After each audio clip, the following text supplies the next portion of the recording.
आदाब नाजरीन, आप देख रहे हैं सियासत.com। इस्लाम ने इंसानों को शादी और निकाह जैसे पाकीज़ा बंधन की ना सिर्फ इजाज़त दी है बल्कि बाज़ अहवाल में इसे वाजिब करार दिया है। निकाह की हैसियत शरीयत मुताहरा में सिर्फ एक रस्म की नहीं है बल्कि इसे इबादत करार दिया गया है। मुकाम गौर ये है कि निकाह के खुतबे में हुज़ूर सल्लल्लाहु अलैहि वसल्लम ने कुरान करीम की 3 आयात इंतखाब किया है। इनमें क़द्र मुश्तरक तक़वा पर ज़्यादा ज़ोर दिया गया है। जहाँ एक तरफ इस्लाम ने निकाह जैसे फितरी अमल को जायज़, मसनून और वाजिब करार दिया है, वहीं दूसरी तरफ इसमें इसराफ़ यानी बेजा और बेमहल ख़र्च से मना किया है।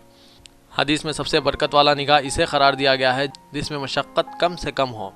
कुरान शरीफ में फजूल खर्च करने वाले को शैतान का भाई बताया गया है। जहाँ एक तरफ तो इस्लाम ने निकाह को इबादत का दर्जा दिया है, वहीं दूसरी तरफ बाज़ अहबाब ने अहकाम इलाही की धज्जियाँ उड़ाते हुए इस इबादत के साथ इसराफ, बेहया और फहाशी का वो बाज़ार गर्म कर रखा है कि इनकी महफिलों और सड़क पर गुजरती हुई बारात के सामने शरीफ आदमी का रास्ता तय करना भी दुश्वार हो जाए, जिन्हें देखकर वो वालिदैन खून के आंसू पीने पर मजबूर हो, जिनके घरों में गुर्बत की वजह से बेनबिहाई जवान बेटियां बैठी हैं। हाल ही में पुराने शहर के एक मुस्लिम घराने में एक ऐसी शादी हुई जिसमें तूफान तमीज़ी बर्पा किया गया है। इसराफ की वो हदें तोड़ी गई और फहाशी, वो अय्याशी और बेहयाई की ऐसी तस्वीर पेश की गई जिसे सोचते ही दिमाग माऊफ हो जाता है। इस शादी का दावतनामा 20 बाई 20 इंच का था। जानकारों के मुताबिक इसकी कीमत का अंदाज़ा 500 रुपये किया गया है। बारात घर से जिस धूम से निकली, इस दूल्हा घोड़े पर सवार, दूल्हे के अतराफ 20 प्राइवेट हिफाजती गार्ड थे जो अक्सर हीरो हीरोइन के इर्द गिर्द हिफाजत के लिए रहते हैं, जिन्हें बाउंसर कहा जाता है। ऐसा पहली बार हुआ है कि दूल्हे को शादी खाने तक पहुंचाने के लिए मज़कूरा सिक्योरिटी इस्तेमाल की गई। शादी खाने तक रास्ते में नाचने राजस्थान से 6 रुखसाएँ बुलाई गई जो मखसूस सिक्योरिटी दायरे में रुख्स करती शादी खाना पहुँचे। ये तमाशाए बदतमीज़ी व बेहयाई पूरे रास्ते होती रही।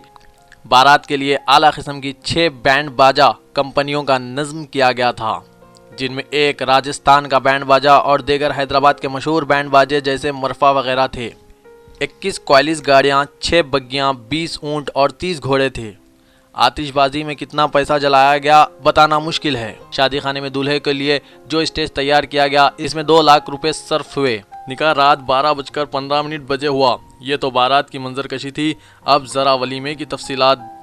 वलीमे का प्रोग्राम शहर से बाहर एक शादी खाने में किया गया, क्योंकि अंदरून शहर किसी भी शादी खाने में रात 11 बजे के बाद गाने बजाने की इजाज़त नहीं है। ज़रूरत से ज़्यादा शादी खाने को सजाया गया था और आज भी दूल्हा दुल्हन का स्टेज 2 लाख रुपए का था। दूल्हे के स्टेज के बराबर ऑर्केस्ट्रा प्रोग्राम का इंतज़ाम किया गया था। यह प्रोग्राम रात 9 बजे से सुबह फजर तक जारी रहा, जिसमें कलकत्ता से 6 बार डांसर्स और हैदराबाद से गुलकारों को बुलाकर रक़्स करवाया गया। वहां मौजूद नौजवानों ने मौसलाधार बारिश की तरह 100 और 500 के नोट इन पर लुटाकर दाद तहसीन पेश की। नौजवानों के जोश जुनून को महमूज करने रुखसाएँ स्टेज से उतर कर इनके दरमियान आकर डांस करने लगे। इस वक्त नौजवानों पर कितनी मदहोशी छा जाती बयान से बाहर है। इन बेहया औरतों के साथ थोड़ी देर नाचने को अपनी खुश नसीबी समझते हुए पूरा मुजमा झूम उठता और हर जानिब से नोटों की बरसात हो जाती।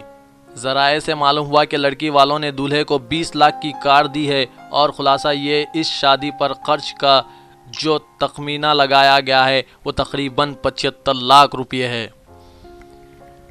हैदराबाद में इस बेहयाई और बेहुदगी की तकरीब इससे पहले कभी नहीं हुई। अफसोस कि इस प्रोग्राम में चंद ऐसे भी मुअज़्ज़िज़ नज़र आए जो सर पर टोपी पहने वो बारिश थे। होना तो ये चाहिए था कि वो तमाम अफराद फ़ौरन यहाँ से वापस हो जाते, क्योंकि हर मुसलमान का सबसे पहला और मजबूत रिश्ता अल्लाह और उसके रसूल सल्लल्लाहु अलैहि वसल्लम से मरबूत है। दुनियावी रिश्ते तो आर्जी हैं। ऐसी महफिलों को अल्लाह की लानत व फटकार होती है। मुआशरे के तमाम अफराद की जिम्मेदारी है कि ऐसे गैर शरई तकारीब का बाइकआउट करें, इनमें बिल्कुल शरीक ना हो, वरना वो भी अज़ाब इलाही के निशाने पर होंगे।